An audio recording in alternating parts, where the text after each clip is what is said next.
Thank you, David, for this fantastic introduction. I will try not to repeat many of the slides, although you can imagine that it is not really possible to talk again just after David's talk and not repeat some of his slides. I'll try to do that as least as I can. Anyway, I'll talk about how to deliver the best care to heart failure patients in the real world, and we'll concentrate on Entresto again.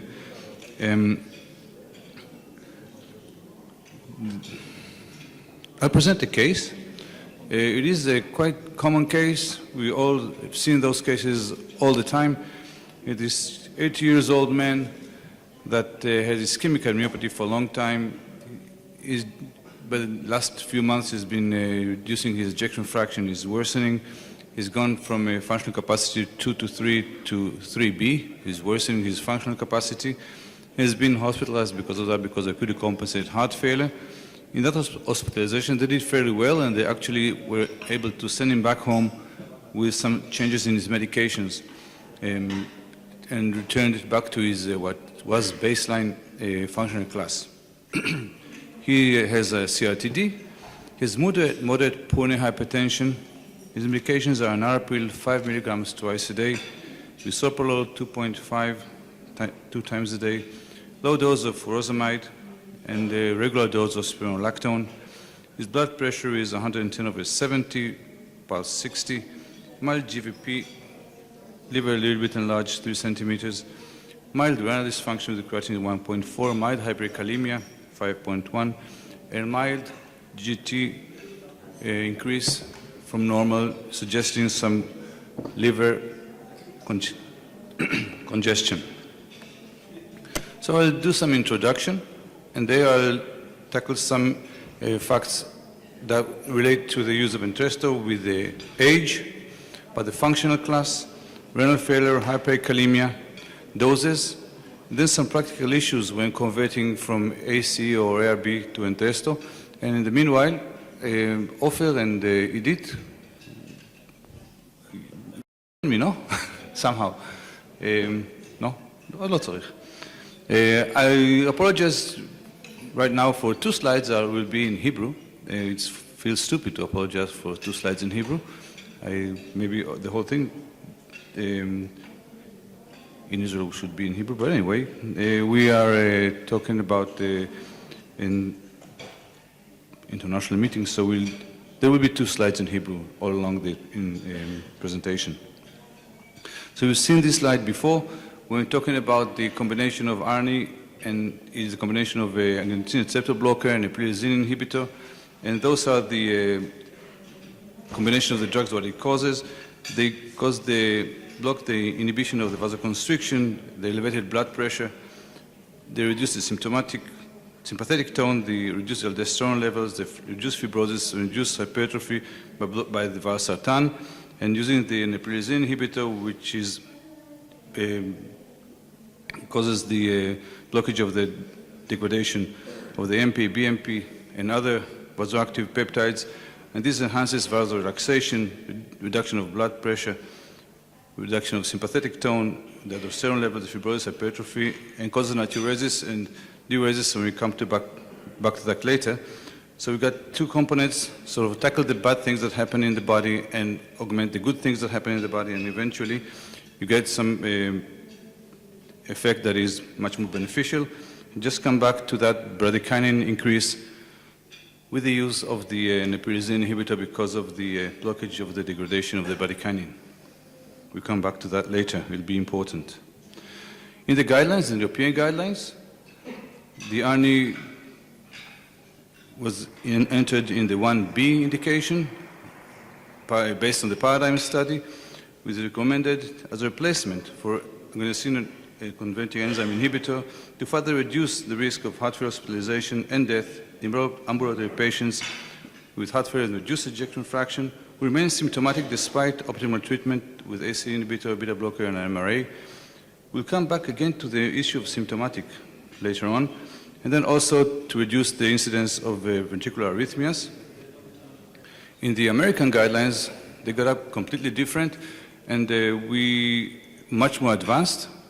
They actually come in the same category as ACE inhibitors and ARBs, as it says here, inhibition of renin-angiotensin system with ACE inhibitors or ARBs or ARNIs. So actually the same 1A, one not A but BR, and B, not R, B with a randomized study, big study, so you got somehow in the advanced place.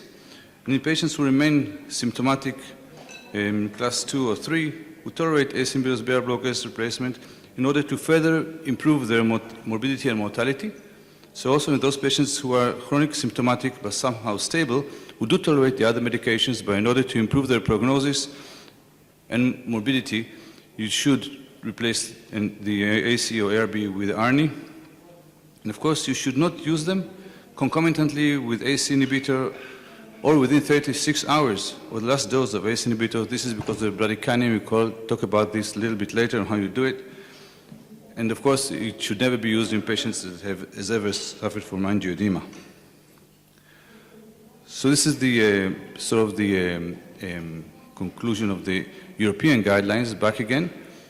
In contrast to the American guidelines where they come in the same line, or, ACE inhibitors, or ARBs, or ARNI, here you need to remain symptomatic after being given all the other medications.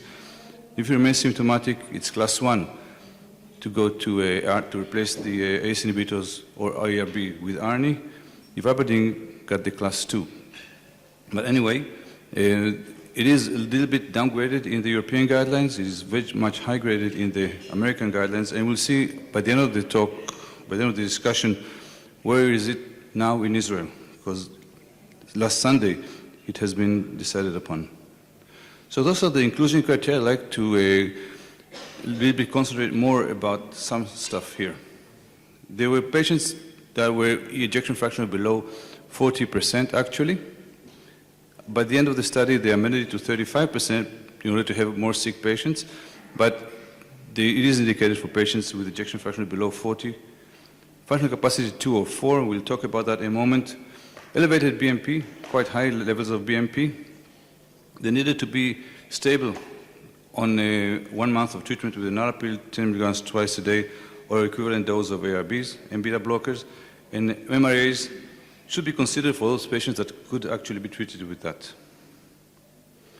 And the exclusion criteria, this is important, so nobody with angioedema, of course. And if somebody had low renal function, or with decreased renal function below GFR of 30, it should not be tried. But then also during the run-in, if they had a reduction of 35% in the kidney function, this should also not be used. And then you have the serum potassium of 5.2 during the screening, but then they did allow 5.4 by the end of the run-in period.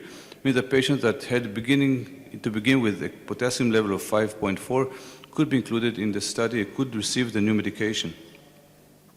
And then, concerning the blood pressure, you could either have symptomatic blood pressure, which does not really mean how high or low the blood pressure is. It could be 105 over 65, and if symptomatic, then that's too much. But then, once after screening, if you had systolic blood pressure of below 95, that could still enable those patients to be converted to the ARNI. Now, what about age? What do you think? Should we convert patients that had that are younger or older, or should we limit ourselves to a certain age of those patients or not? Ofer, say a word. Later.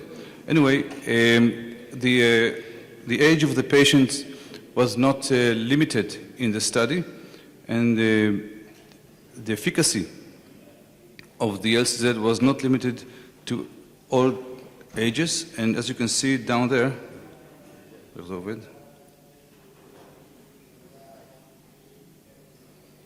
לא, ככה זה לא עובד. זה לא עובד כל כך כאן למטה. Here. All right. Nice. So here you can see that there were quite a lot of patients above 75 years of age, 1,500, actually about 1,500 all along, 1,500 below younger patients, 1,500 above 75, and then 2,600 in the middle ages. But you could see that the study was well distributed among all the ages. And you could see here that the efficacy of the drug was very well compared to the enalapril in all the endpoints that were examined. The first endpoint, the primary endpoint, cardiovascular death or heart failure hospitalization, regardless of the age, all the age groups fared much better than on LCZ than with the enalapril. The cardiovascular death also, heart failure hospitalization as well, and all-cause death as well. So the efficacy of the drug was well expressed in all age groups, so there should not be any limit of age to conversion of patients from enalapril to ARNI. You've seen this slide before. Again, another way of showing it, all age groups favored the use of LCZ when compared to enalapril. Even with those patients between 75 and 84, and those patients were 85, older 85, then were quite small amount of patients, 123 patients. Even then, it was favoring the LCZ. Now, what about the functional class? Maybe here, Edith, you want to present your patient? Meantime, I'll talk about my case presentation. There are few in the clinic. So Gabriel is 51 years old, is a photographer. He is a single. And his presentation in 2014 was an extensive anterior wall STEMI. He was admitted to a hospital in the north, and he had a coronary cath, a primary cath, which revealed the TIMI zero flow occluded proximal LAD, an osteal left circumflex with a narrowing of 75%, and a chronic total occlusion of the right coronary artery that was a right dominant system. He was referred for a primary reperfusion cabbage, rash cabbage, that had a rema to his LAD, a lima to his obtuse marginal, and a vein graft to the PDA, right PDA. During the postoperative state, he developed a short period of time of atrial fibrillation that was resolved during his hospitalization then, and pre-discharge was ejection fraction of 24% with a segmental anterior septum apex akinesis and a moderate mitral regurg with no pulmonary hypertension. Okay, his medication through the, actually when he was discharged at that time was all of these with aspirin and ACE inhibitors, the enalapril with 10 milligrams twice, BID, a mineral receptor antagonist, a low dose, and a furosemide, carvedilol, and Lipitor. As you see these amounts. During the last 2 years, I will show you his ongoing rehospitalizations. The first one with a decompensated left heart failure, he actually developed autopnea, paroxysmal nocturnal dyspnea. He was in a NIHA 3-4, and he got his first admission with the IV diuretics and then an up titration of his ACE inhibitor to enaladex with 15 milligrams twice daily, and the aldactone, the spironolactone, was raised to 25 milligrams on discharge. The second admission was an elective when his ejection fraction did not improve, and there was an AICD implantation. He had a narrow complex QRS, and there was only a CRT plug that was there. And the third admission was after 2 months with palpitations. Palpitations, again, with shortness of breath. Looking at the interrogation, there was a short, non-sustained VT. There was no need for any activation of the AICD, but there was the up-titration of the beta blockers during that hospitalization with carvedilol up-titrated. At the end, there were 2 stages, and at the end, 25 twice daily, 50 milligrams a day. Just getting to the end of the 2015, he had another 2 hospitalizations. One was an urgent one, almost mechanical ventilation with acidotic respiratory acidosis and left heart failure. He got then in diuretics, and that time, with the electrophysiological, we looked and we saw that he became more paced while the uptitration of the beta blockers, and most of the time he was with a complete left during to the pacing, so he got the CRT at that time. The medications just before turning to ARNI were in these doses: higher furosemide, as I said, the dimetron was 50 milligrams, the aldactone was 25 milligrams, and nalodex 15 twice daily. So we stopped the nalodex for 3 days. He had a normal renal function and electrolytes, and we up-titrated from Entresto 100 twice daily after a week to 200 twice daily, and of course, removed the enalapril from his medications. Follow-up from January 2017, blood pressure, Holter monitoring, daytime 135/79 normal with a pulse of 67 mean, and at night 122/64 with a pulse of 59. I'm sorry, I didn't say what was his mean blood pressure before turning to Entresto. It was 145, 148 to 80. And the pulse was just the same. On the renal tests, creatinine is normal electrolytes, as you can see. Some more information. The NT-proBNP on February 2016 was 5,450, and in June 2016 we converted the medications. You've got the new readings from December. It went down to 1,270. It's not correct, but still, it's very low. 6-minute walk, 385 meters, and now 510. Echo, ejection fraction, January 10th, 2017. Ejection fraction is 35%, the same segmental wall motion abnormalities. Mild plus MR, no pulmonary hypertension. LV diastolic diameters, you can see the differences from 69 millimeters, we now have it 63. The February is an echo post-CRT, so we've got the readings after actually resynchronization. So 69 to 63, and the volume became lower from 180 to 168. So to conclude, this patient, no readmission since June 2016. He feels much better. Symptomatically, he feels much better. His knee height is not normal. It's 2, and no AICD use. Thanks. Okay. We have this, what we call Perach Lev HaZahav, נכון? Perach Lev HaZahav, nice story we had when we were young about this flower that made the mother of the guy that found it by the end of the day healthy. So, of course, we don't expect the drug to make everybody healthy back again, but it does have a benefit on the functional class of the patients. Of course, this was the whole mess, just trying to say that you're not supposed to use it in functional class 4, and you don't use it in functional class 1. And was it unstable class 2 or unstable class 3? This has to be debated, I guess, and I think that for everybody that is stable on functional capacity between 2 and 3, it means, what does that mean? This is one of the slides in Hebrew, I apologize again.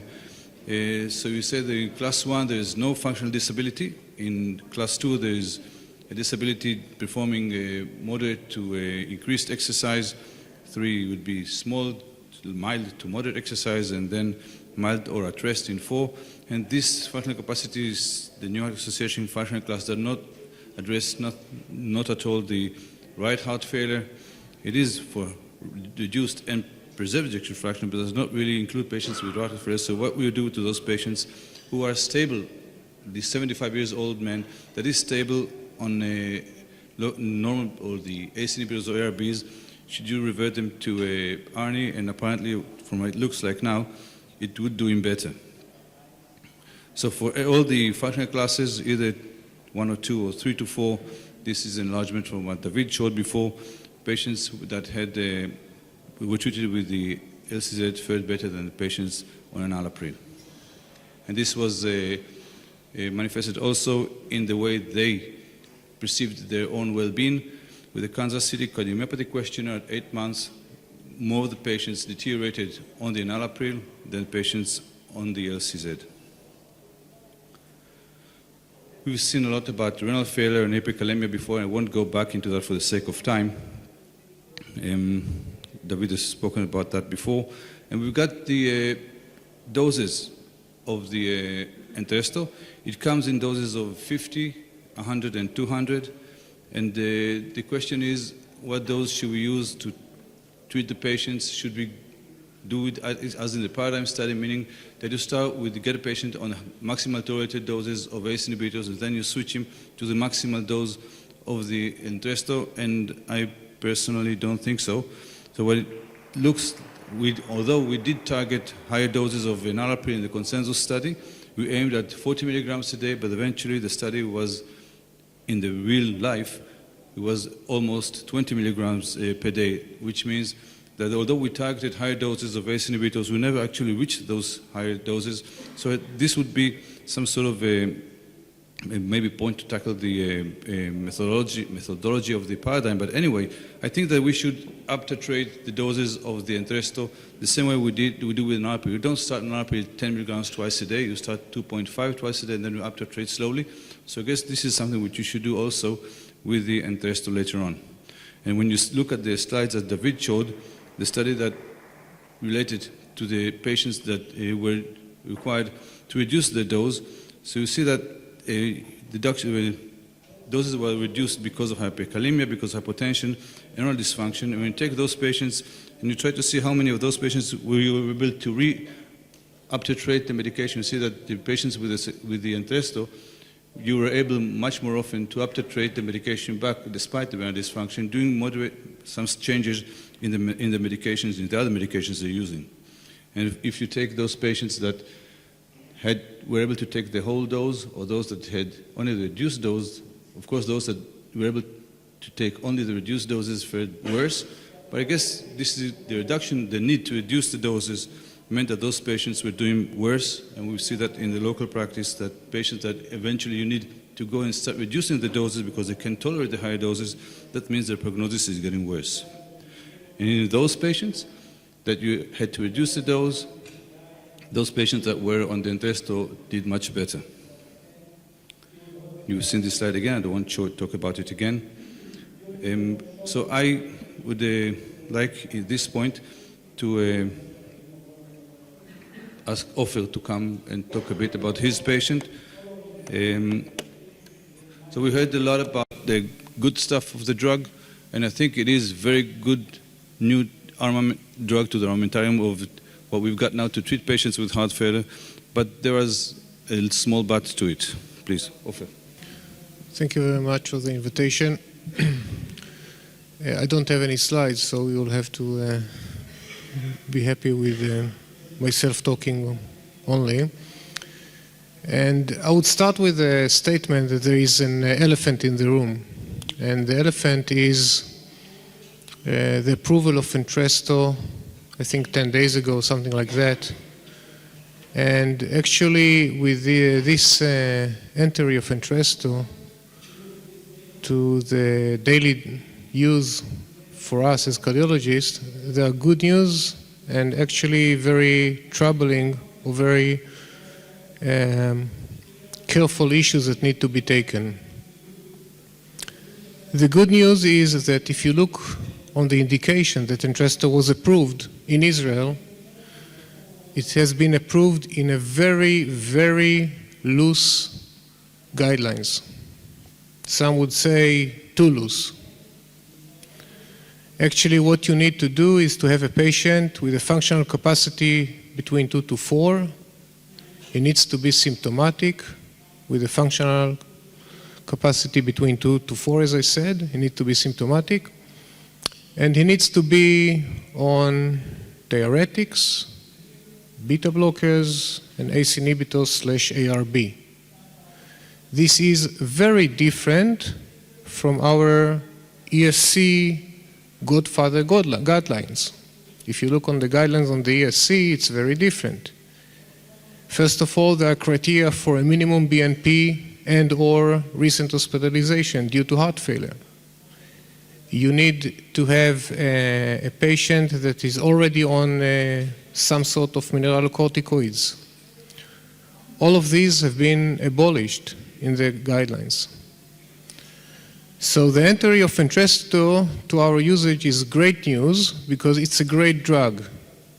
Why it is a great drug? It's a great drug because for the first time, not only, many people ask me, what are you, the heart failure people are so happy about Entresto? Not only it's fantastic in its results, but it's a very different dogma. For decades, what we are using is another drug that is an add-on on already given therapy. This is the first time that we have a replacement of a therapy. It's a very different dogma than what we are used to all these decades. So when you put it in a very liberal indication, that's great news. Where are the problem? The problem is that when you're putting it in a very liberal indications, it may be bad. The difference between good and bad depends on our practice. And if we are not going to choose wisely, as in Harrison Ford, the Holy Grail, then we are going to do grave mistakes for the patients. And I would like to share with you a real patient that I've seen a couple of weeks ago, a 30-something years old male, a nurse practitioner in his profession, who had non-ischemic dilated cardiomyopathy. From every aspect, including the paradigm heart failure study, he fitted to be on Entresto. He was on high doses of ACE inhibitors, high doses of beta blockers, he was on Aldacton, and his blood pressure was on the high side. He used even to have 140, 100, up to 150 millimeter mercury blood pressure. So when this patient came to me, and I've seen him for the first time, he was on good doses of Entresto, and he had on physical exam no signs of congestion. His clinical status was functional capacity 4. I'm saying 4 because 4 is a maximum. And I asked him to take off his shirt so I can examine him. So and I'm reminding all of us, he was 30-something. So he took off his shirt and had to take 2 minutes of a rest because he took his shirt off. No signs of edema, no JVP, maybe very few crackles on the basis of the lungs. Obviously prominent S3. This patient got an LVAD, HeartMate 3, 10 days later, and yesterday was discharged safely home with an LVAD. This is not a patient for Entresto. And we should take it very seriously to understand that Entresto is a great drug. It makes a lot of difference with our heart failure patients, but you can't put it as a routine and a solution as the fountain of youth for every patient.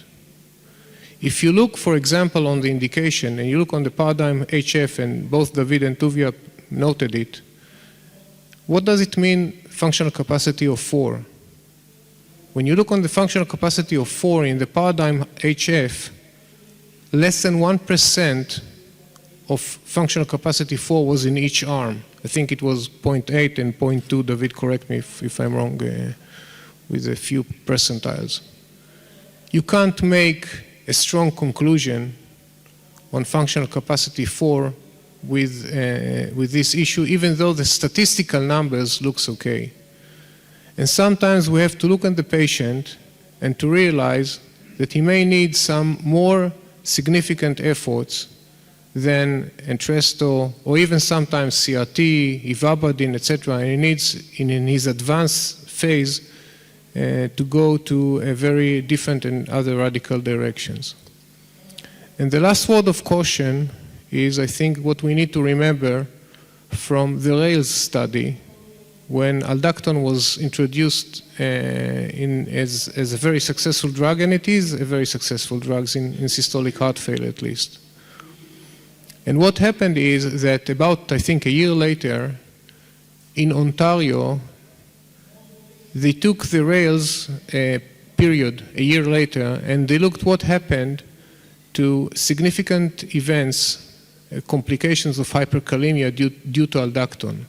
So what happened in Ontario, Canada, is that the prescriptions for aldactone raised up 5, 6, 10 times, 20 times more than it used to be, because everybody was academic there and did what they read in the New England Journal of Medicine on aldactone in systolic heart failure.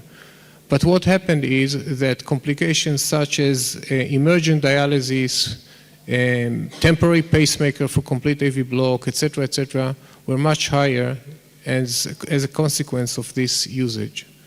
So what I'm trying to say is that although we are very, very excited with Entresto, and I think that we should use it very liberally and very aggressively, we have to remember two things. One is not every patient, his cure is going to be with Entresto, and he needs to get what he needs to get.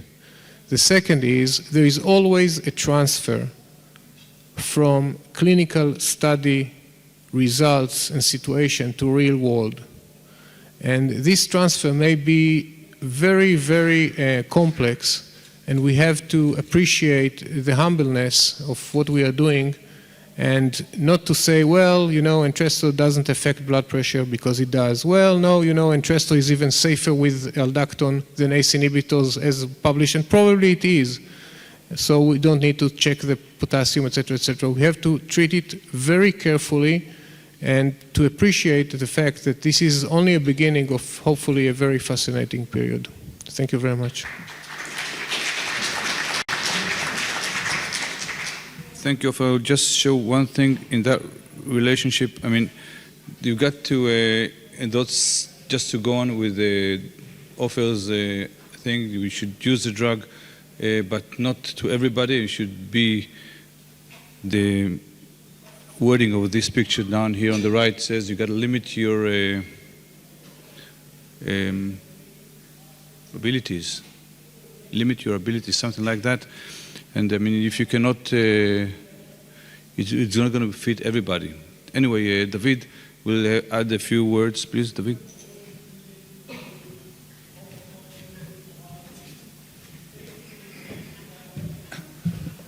Yeah, I just want to share with you and to concerning Tuvia's and Ofer's comments. It has to be remembered that in the health basket in Israel, there's one stipulation which is the gatekeeper, and actually most of you will probably be the gatekeepers, because the stipulation is that it has to be, the prescription has to be given by a cardiologist. It will not be given by a non-cardiologist. So actually you, assuming that most of the people in the audience today are cardiologists, are going to have to know who needs to get this medication, who does not need to get this medication. That's the first point. The second point I want to make is to share with you some information. For the health basket, we tried to gather some data. And the way I did gather some data with one of my colleagues, Dr. Morininkas, who runs a heart failure clinic in the Tel Aviv district. And he actually follows 550 patients with an ejection fraction of under 40%. These are patients with systolic dysfunction, age under 85. And I don't want to burden you with too many numbers, but the bottom line is that if you take all the patients that are referred to a heart failure clinic due to systolic dysfunction, if you take the symptomatic patients, as I said, the patients with GFR of over 30, the patients with potassium of under 5.2, the patients who receive an ACE inhibitor of 10 milligrams of enalapril or an equivalent dose or greater, but not under that, and you take patients who are receiving other medications, prescribed medications, only 20% actually meet the entry criteria to the paradigm study. And I think that's important, because you are in the audience are going to be the gatekeepers, and you're going to have to identify the 80% of the patients who do not meet the entry criteria to the study. And why is it important? Because if the experience, as Ofer mentioned, will not be a good experience, you're not going to consider this drug to be a good drug. you're going to have to use this drug on the appropriate population in order for it to exert the beneficial effects that I've shown you from the Paradigm study. By the way, if you stipulate also that the patient needs to get an MRA, the way the Europeans guidelines say, that only 13.7% of the cohort actually met the criteria. But even if you remove this stipulation, 20 or 21% of the patient met the entry criteria to the Paradigm. So Paradigm, I think, as Ofer has tried to say, and I'm going to paraphrase what Ofer said, is not meant for every heart failure patient. It's not meant for the asymptomatic patient. It's not meant to the very extreme class 4 patient. It's not meant for the patient with a GFR of under 30 or potassium of greater than 5.2, and so on. And if you know how to choose the right patient and you know how to make the conversion, then you will see the salutary effect of the ARNIs. Thank you.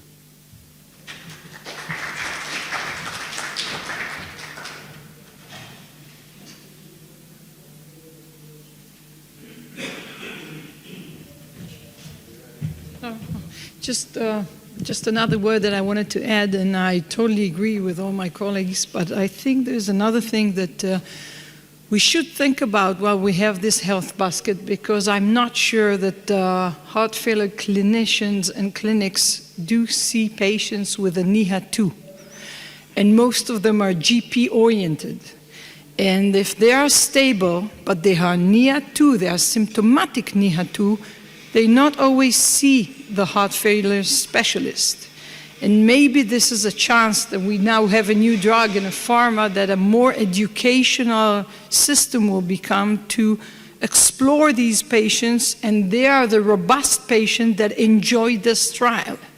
And I'm not sure that Ofer that just saw his patient that was for sure at the next stage and the LVAD was needed, okay, is a single, or I guess it's much lower numbers that I do think that our GPs see, and it will be interesting if the pharma will take it for now and give us more information in Israel, in the Kupot Cholim or whatever, to reveal them, and then to find the patients that are actually much more eligible for these medications. And we know that their prognosis is poor, but they don't have the chance to reveal that. Thanks. So now that we have respected our limitations, I'll go to practicalities. So there is no much issues with age. The prognosis and the hospitalizations in New York class are expected to improve.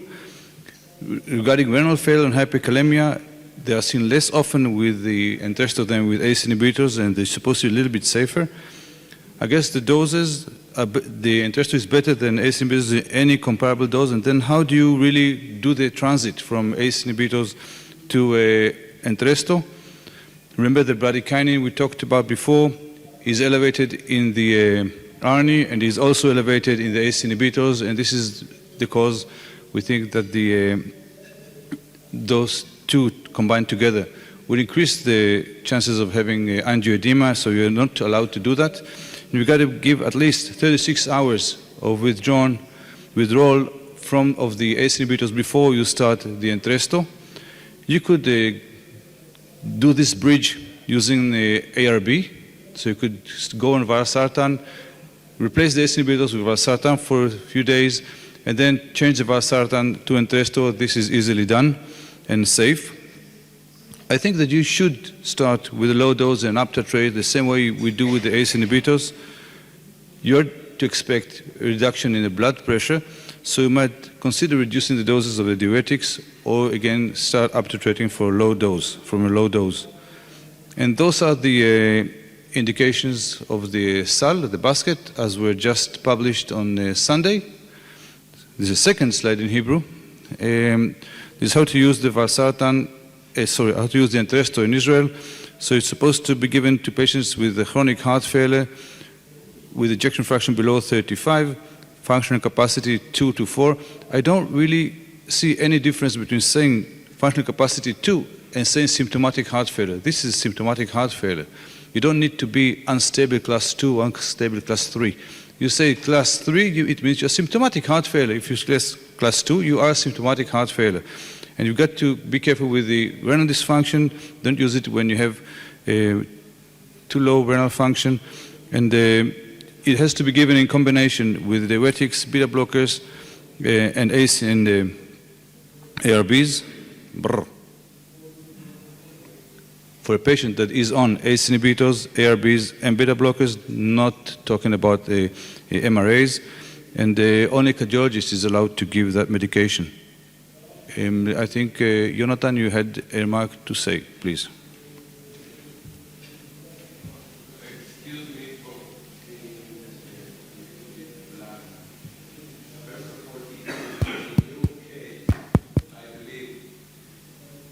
That if a direct PCI to the LAD at the spot would have been done and then continue with ACBG, you wouldn't have this case at hand at all. The second thing is during all his follow-up, there was no attention to the possibility that he still suffers from ischemia. You didn't mention, okay.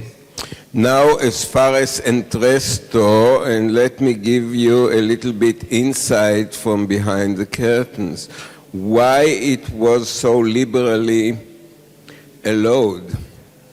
That is because the HMO already had experience with this drug through the extra insurance, Muadaf or whatever, Mushlam, and Entresto was not used. It was available already for those who are extra insured, and there was no usage. So the HMOs were very happy because they got money that they didn't have to spend.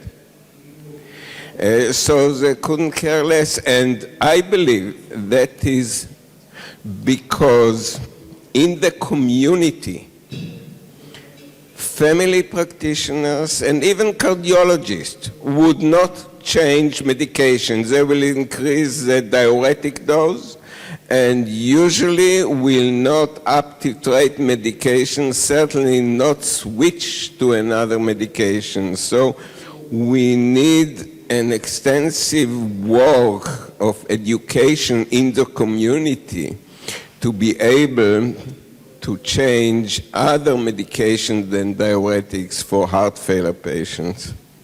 Thank you very much, Jonathan. I remember you in yourself taking the trouble and driving from the very up north to Bellinson to talk with us about beta blockers at that time. That was a long time ago. So I think we do need an extensive educational program in order to distribute the new knowledge, the new Torah. So I think we should use it for patients with worsening heart failure symptoms despite optimal medical therapy, to stable any neocarditis association young patients in order to improve their prognosis, where you cannot add any other guideline-indicated medications when the patients have a high or multiple comorbidities. Those patients that are discharged due to hospitalization for acute compensated heart failure, older patients that were not represented in other ACE inhibitor studies, and with caution, but still try to use it in patients that had worsening renal function or hyperkalemia while using ACE inhibitors. And this is sunrise in the Dead Sea. So maybe from all the Dead Sea that we have in the current state of the heart failure now, maybe we can have some sunrise of something new. Thank you very much.